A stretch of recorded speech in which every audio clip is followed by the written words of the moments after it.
6월의 새벽이 열리는 이 시간, 세상의 소음이 아직도 깨어나지 않은 이 고요 속에 주님이 우리를 주님의 존전에 부르셨습니다.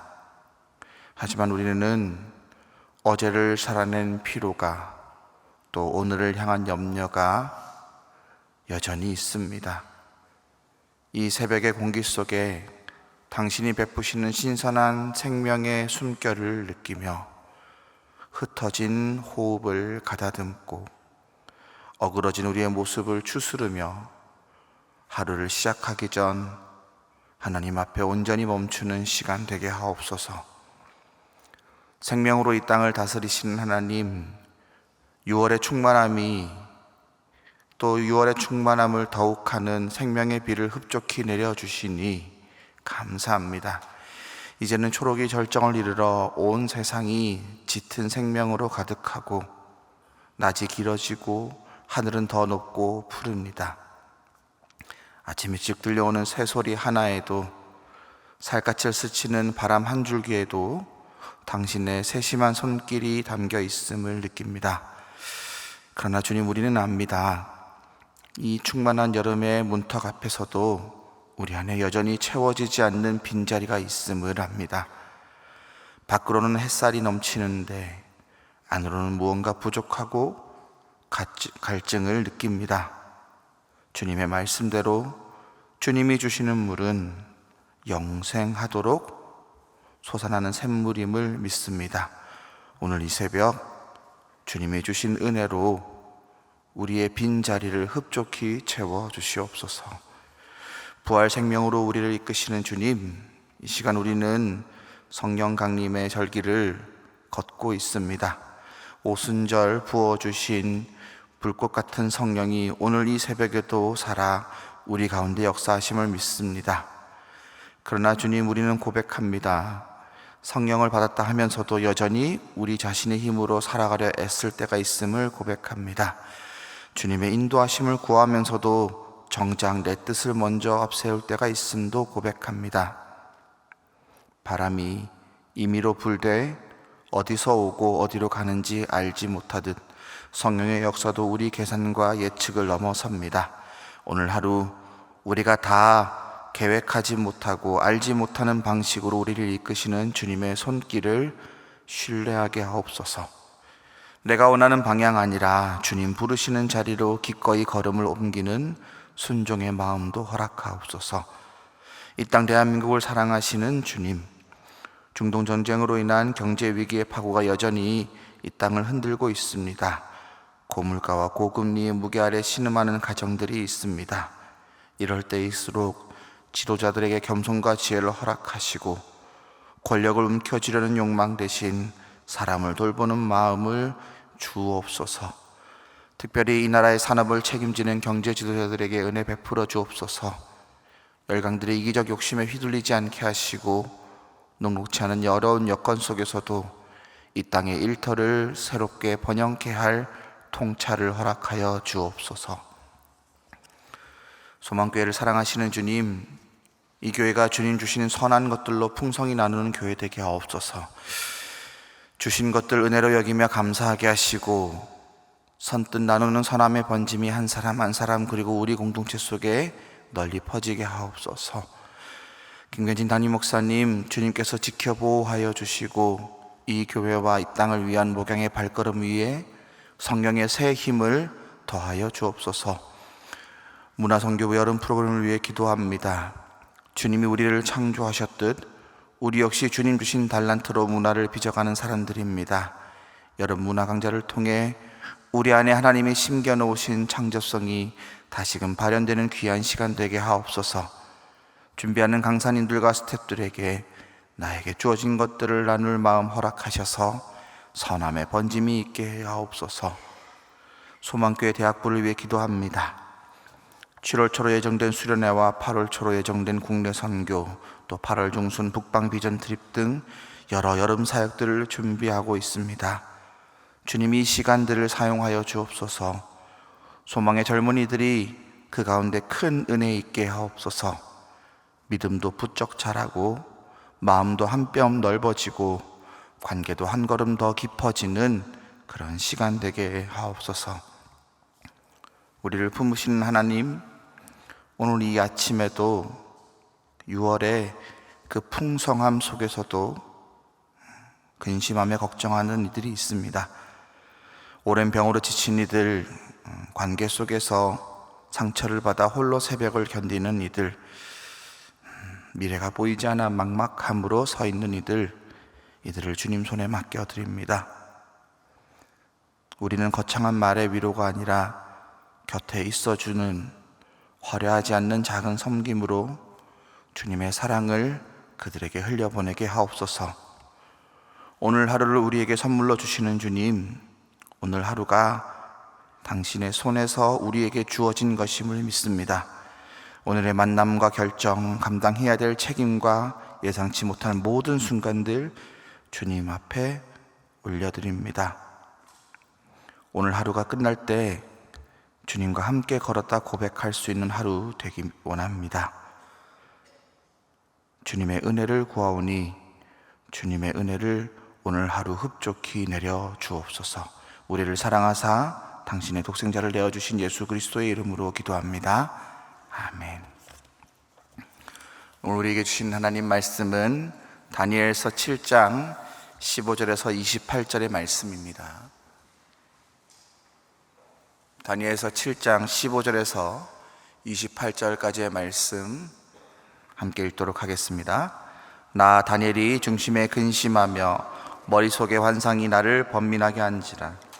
내가 그 곁에 모셔 선자들 중 하나에게 나아가서 이 모든 일의 진상을 물으매 그가 내게 말하여 그 일의 해석을 알려주며 이르되 그 내 큰 짐승은 세상에 일어날 왕이라 내 왕이라. 지극히 높으신 이의 성도들이 나라를 얻으리니 그 누림이 영원하고 영원하고 영원하리라. 이에 내가 넷째 짐승에 관하여 확실히 알고자 하였으니 곧 그것은 모든 짐승들과 달라서 심히 무섭더라. 그 이는 쇠요 그 발톱은 노시니 먹고 부서뜨리고 나머지는 발로 밟았으며 또 그것의 머리에는 10뿔이 있고 그 외에 또 다른 뿔이 나오매 3뿔이 그 앞에서 빠졌으며 그 뿔에는 눈도 있고 큰 말을 하는 입도 있고 그 모양이 그의 동류보다 커 보이더라. 내가 본즉 이 뿔이 성도들과 더불어 싸워 그들에게 이겼더니 옛적부터 항상 계신 이가 와서 지극히 높으신 이의 성도들을 위하여 원한을 풀어주셨고 때가 이름에 성도들이 나라를 얻었더라. 모신 자가 이처럼 이르되 넷째 짐승은 곧 땅의 넷째 나라인데 이는 다른 나라들과 달라서 온 천하를 삼키고 밟아 부서뜨릴 것이며 그 10뿔은 그 나라에서 일어날 10왕이요 그 후에 또 하나가 일어나리니 그는 먼저 있던 자들과 다르고 또 새 왕을 복종시킬 것이며 그가 장차 지극히 높으신 이를 말로 대적하며 괴롭게 할 것이며 그가 또 때와 법을 고치고자 할 것이며 성도들은 그의 손에 붙임받아 한 때와 두 때와 반 때를 지내리라. 그러나 심판이 시작되면 그는 권세를 빼앗기고 완전히 멸망할 것이요 나라와 권세와 온 천하의 나라들의 위세가 지극히 높으신 이의 거룩한 백성에 붙인 바 되리니 그의 나라는 영원한 나라이라. 모든 권세 있는 자들이 다 그를 섬기며 복종하리라. 그 말이 이에 그친지라. 나 다니엘은 중심에 번민하였으며 내 얼굴빛이 변하였으나 내 일을 마음에 간직하였느니라. 아멘. 오늘 이야기는 지난 월요일 다니엘 본문 7장 상반부와 이어집니다. 예전에 제가 대학교 때 학부 수업 때 역사 수업을 들었던 기억이 나는데요. 교수님이 학생들에게 여쭤보셨습니다. 여러분은 무엇이 제일 두렵습니까? 이렇게 물어보셨어요. 학생들이 대답했습니다. 중간고사요. 그때가 중간고사 전전주였던 것 같아요. 근데 그 논의가 그 질문이 좀 더 깊어지니까 이런저런 대답이 나왔습니다. 실패요. 외로움이요. 죽는 거요. 인간 개인이 가지는 아주 실존적인 고민들이었습니다. 근데 학생이 물어봤어요. 그럼 교수님 뭐가 제일 두려우세요? 그랬더니 교수님이 이렇게 말씀하셨어요. 내가 진짜 무서운 건, 두려운 건 무의미다. 우리가 살고 있는 이 역사가 아무 이유 없이 끝나버리는 것이다. 내가 진짜 두려운 건 악이 이기고 선이 지고, 그리고 역사가 끝나는데 아무도 그 역사의 종말에 책임을 지지 않는 것이 나는 두렵다. 이런 말을 하셨습니다. 처음에 무슨 말인지 못 알아들었습니다.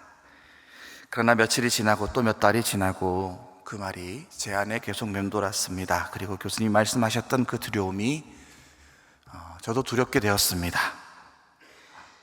악이 이기고 선이 졌는데 역사가 그대로 끝나버린다면 어떡하나. 다시 성경의 이야기로 돌아가겠습니다. 바벨론 궁정에서 살아가는 한 다른 나라에서 온 유대인이 있습니다. 자기 민족은 정복당했고 자기들이 섬겼던 신의 상징이었던 성전은 불탔으며 역사는 자신들을 둘러싼 강대국이 자기 마음대로 이리저리 흔드는 것 같이 보입니다. 그가 누구입니까? 다니엘입니다. 다니엘이 어땠을까요? 두려웠을 겁니다. 걱정되었을 겁니다. 이대로 역사가 흘러가 버린다면, 선은 지고 악이 이기고 있는 것 같은 내 눈앞에 보이는 이 현실들이 영원히 유지되다가 끝나버린다면 인생이란 도대체 뭐며 역사란 도대체 무엇인가? 그때 그에게 환상이 임했습니다. 15절입니다. 나 다니엘이 중심에 근심하며 내 머릿속에 환상이 나를 번민하게 앉습니다. 우리는 종종 신앙을 이렇게 오해하는 경우가 있습니다. 모든 것이 다 잘 된다, 모든 것이 형통하다, 모든 일이 다 술술 풀려간다, 나는 두렵지 않다, 걱정이 없다, 하나님을 믿으니까. 이런 고백이 참 어떤 면에서는 참 귀합니다. 하지만 그리고 또 어떤 면에서는 굉장히 용감하다 느껴집니다. 하지만 그렇지 않은 경우도 있습니다. 오늘 다니엘이 그랬습니다. 다니엘은 근심하고 번민했습니다. 15절에 근심했다라는 표현, 에트카리아트는 수동 제귀형 동사입니다. 그러니까 바깥에서 온 충격 때문에 내 마음에 지진이 일어난 것처럼 두렵고 떨린다라는 거죠. 내면이 송두리째 바깥의 충격으로, 내 눈앞에 보이는 바깥의 세상으로 인해서 내 마음에 속이 확 뒤집어지는 그 불안이 있다는 겁니다. 다니엘의 신앙은 관념은 아닙니다. 왜냐하면 지금 밖에는 악이 판을 치고 선이 지고 있는 역사가 내 눈앞에 선한데 거기에 하나님의 환상이 임했으니 그는 온몸이 떨리며 내 내면의 영혼까지 떨리며 반응하고 있는 것이지요. 16절입니다. 내가 그 곁에 모셔 선자들 중 하나에게 나아가서 이 모든 일의 진상을 물으매 그가 내게 말하여 그 일의 해석을 알려주며 이르되, 이 악이 이기는 역사의 현장에서 근심하였던 다니엘이 환상을 보았죠. 그리고 그는 환상 중에 아마 하나님을 모셔 선자들 중 하나에게 질문합니다. 해석을 구하죠. 여러분, 두려움을 느끼지 않는 것도 신앙일 수 있지만 두려움을 느끼는 것도 신앙입니다. 그런데 정말로 중요한 신앙은 두려움을 안고 하나님께 가는 겁니다. 두렵지만 하나님께 물을 수 있어야 하는 겁니다. 걱정이 있지만 그 걱정을 가지고 하나님께 말을 건넬 수 있어야 하는 겁니다. 신앙의 성장과 성숙은 우리가 오래 경험했다고 그 경험의 양만으로 정해지지 않습니다. 내가 경험한 것을 붙들고 하나님 앞에 가서 하나님, 이게 도대체 무슨 뜻입니까? 이렇게 물을 수 있는 용기가 있어야 하는 거죠. 잘 보면 세상의 사회는 뭔가 두렵고 불안하면 좋아질 거야. 기술이 진보할 거야. 정치 지도자를 잘 해결할 거야. 경제 지도자를 똑똑한 사람들이 많으니까 지금보다 더 좋은 경제 장치들을 마련할 거야. 이런 식으로 뭔가 발전되고 진보되는 쪽으로 이 불안을 잠재우고 극복하려는 경향이 강합니다. 또 한편으로 종교적인 열심이 있는 사람들은 이 불안을, 이 걱정을 믿어야지, 더 깊게 믿어야지, 더 열심히 믿는 믿음으로 덮으려 하기도 합니다. 그러나 복음은 불안을 거부하지 않습니다. 불안을 직시하고 그것을 안고 하나님 앞에 섭니다. 왜냐하면 하나님은 우리 인간이 가진 불안 가장 깊은 곳으로 내려오시는 분이기 때문입니다. 우리는 그 하나님을 믿기 때문입니다. 하나님은 인간 불안의 궁극인 죽음의 자리, 종말의 자리까지 기꺼이 내려오십니다. 모든 인간은 두려움과 근심 속에 살지요. 차이는 두려움을 어떻게 해결할 것인가에 있습니다. 걱정을 어떻게 해결할 것인가에 있습니다. 다니엘은 그것을 하나님께 가져갔습니다. 하나님께 물었습니다. 그게 다니엘의 기도였습니다. 17절입니다. 그는 내 큰 짐승은 세상에 일어날 내 왕이라. 17절 말씀 아주 간결합니다. 환상 속에 내 큰 짐승, 내 왕, 내 왕국을 뜻하죠. 내 제국입니다. 학자들은 이들을 바벨론, 메데, 페르시아, 헬라, 로마로 해석하거나 좀 더 확장해서 종말론적 의미에서는 보편적인 인간이 세우는 제국과 인간의 통치 권력으로 해석합니다.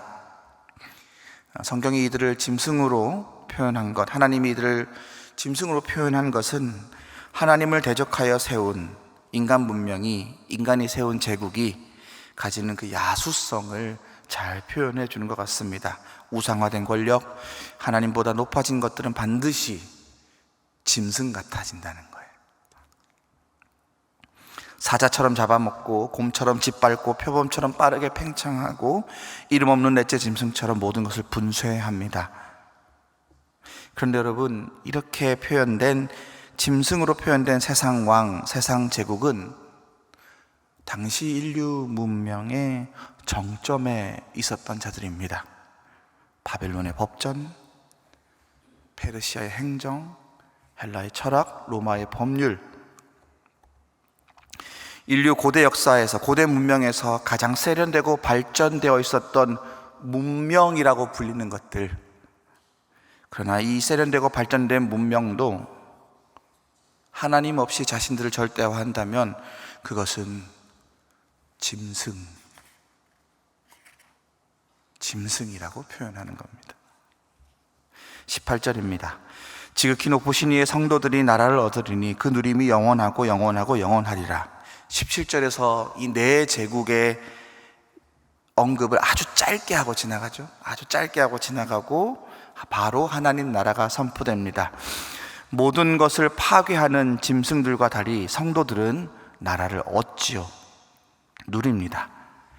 이 네 짐승들은 자기가 갖고 싶으면 가서 파괴하고 움켜쥐고 빼앗습니다.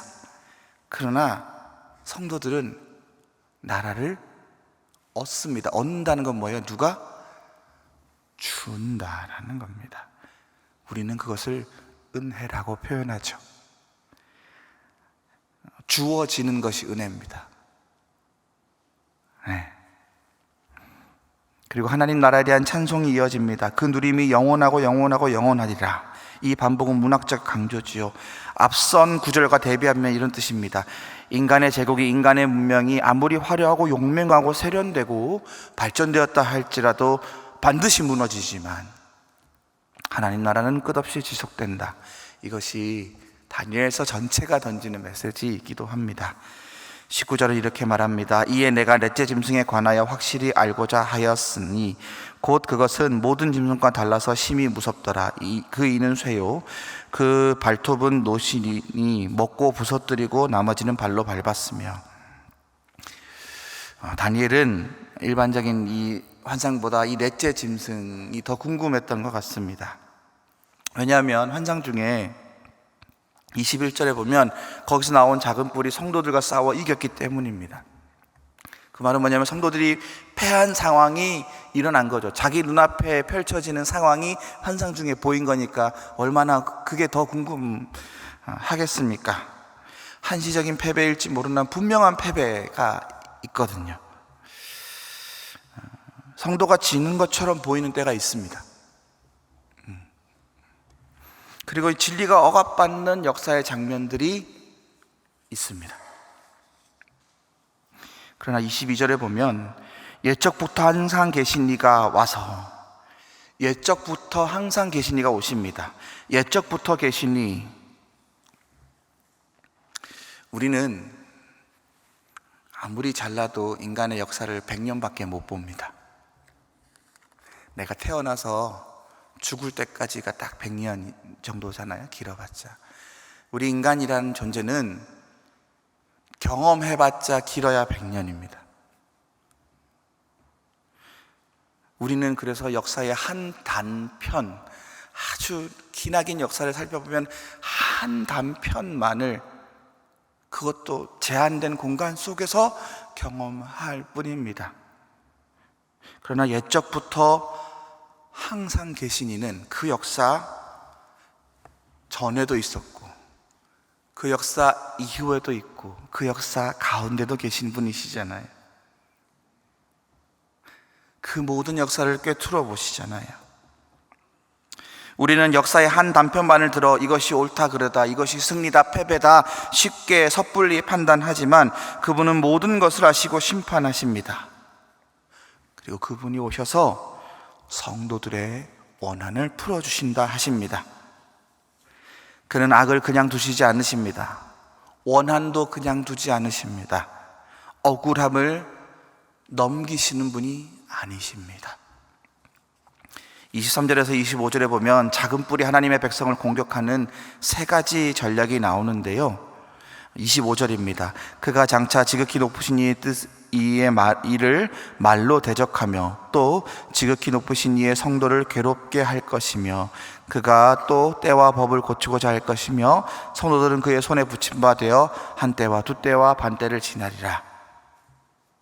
23절에 보면 온 천하를 삼키고 밟아 무너뜨리는 넷째 나라에 대한 묘사는 아마도 피지배 국가의 문화, 종교, 정체성, 가치관까지 완전히 동화시켜버리는 로마 제국의 정책을 묘사한 것처럼 보입니다.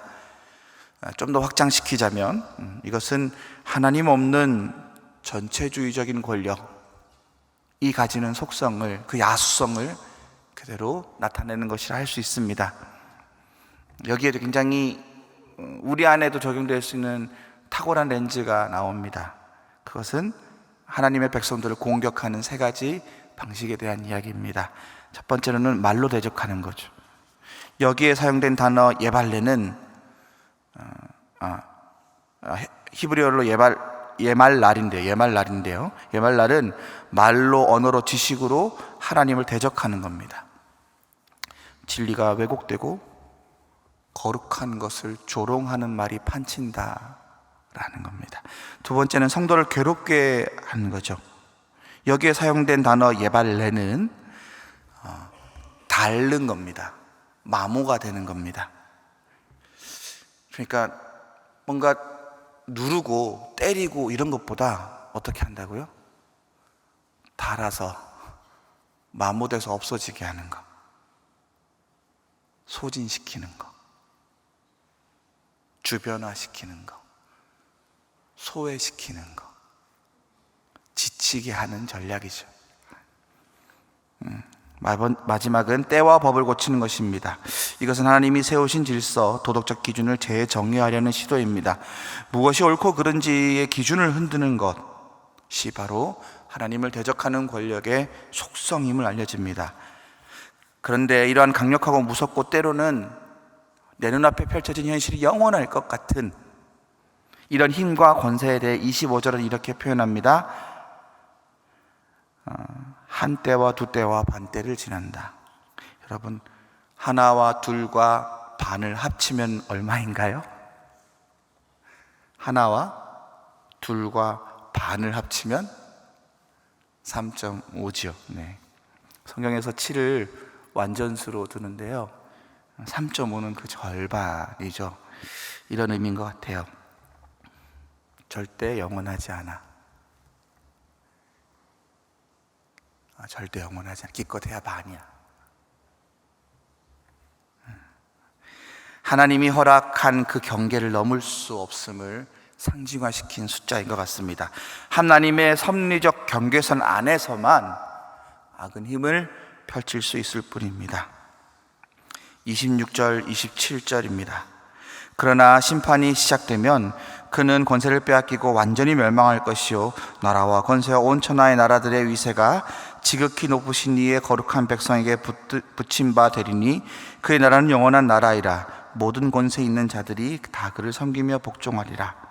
그러나 하나님의 심판이 시작되면 그 악한 나라들은 멸망합니다. 이 심판은 파괴만을 의미하는 게 아닙니다. 우리는 심판을 파괴적인 속성으로만 드러내지만 않습니다. 그것은 하나님이 세상을 바로 세우는, 어그러진 것들을 바로 세우는 교정 행위입니다. 그리고 이 영원한 나라의 권세는 하나님에게서 거룩한 백성, 그의 백성에게 위임됩니다. 이양됩니다. 주어집니다. 이전 나라들은 자신들이 권력의 의지를 가져요. 권력의 의지를 가지고 그것을 내가 쟁취하겠다, 빼앗겠다, 빼앗아서라도, 무너뜨려서라도, 파괴해서라도 가지려고 했지만 하나님 나라는 하나님이 넘겨주십니다. 이것이 하나님 나라의 원리, 은혜의 원리입니다. 28절 말씀입니다. 함께 읽겠습니다. 그 말이 이에 그친지라 나 다니엘은 중심에 번민하였으며 내 얼굴빛이 변하였으나 내가 이를 마음에 간직하였느니라. 다시 한번 다니엘의 시점으로 돌아가 봅니다. 하나님의 계시가 끝이 났어요. 내 눈앞에는 악이 승리하고 선이 패배한 것 같은 현장이 벌어졌습니다. 두려웠던 한 인간, 근심했던 한 인간, 하나님께 따져 물었던 그 한 사람, 환상이 마치고 난 후 다니엘은 그래, 하나님의 영원한 나라가 오지, 희망차게 하루를 시작해보자, 가서 사람들에게 알려야지, 사람들아 걱정 근심하지 말아라, 그렇게 막 떠듭니까? 그렇게 하지 않고 내가 이 일을 마음에 간직합니다.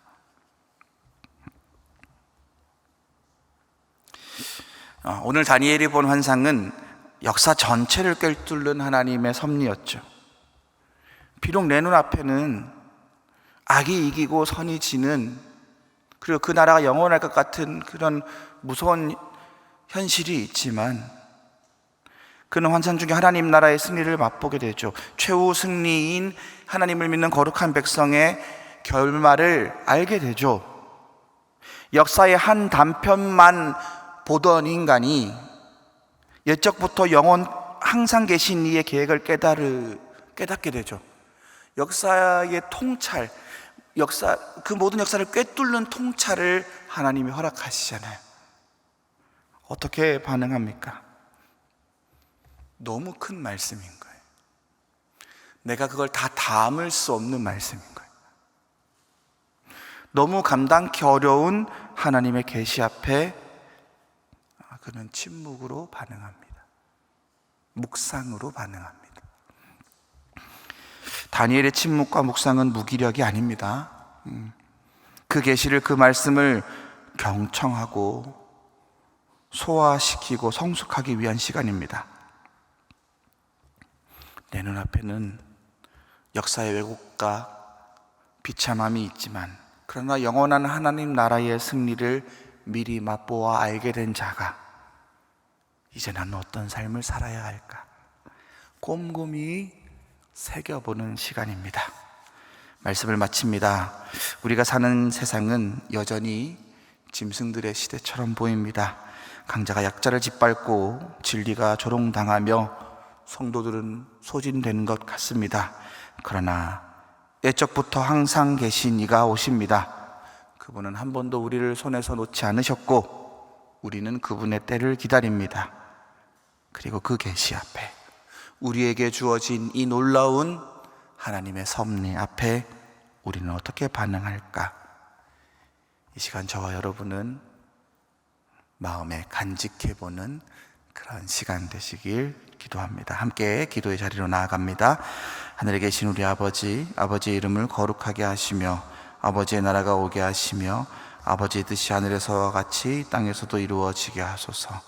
오늘 우리에게 일용할 양식을 주시고 우리가 우리에게 잘못한 사람을 용서하여 준 것 같이 우리 죄를 용서하여 주시고 우리를 시험에 빠지지 않게 하시며 악에서 구하소서. 나라와 권능과 영광이 영원히 아버지의 것입니다. 아멘.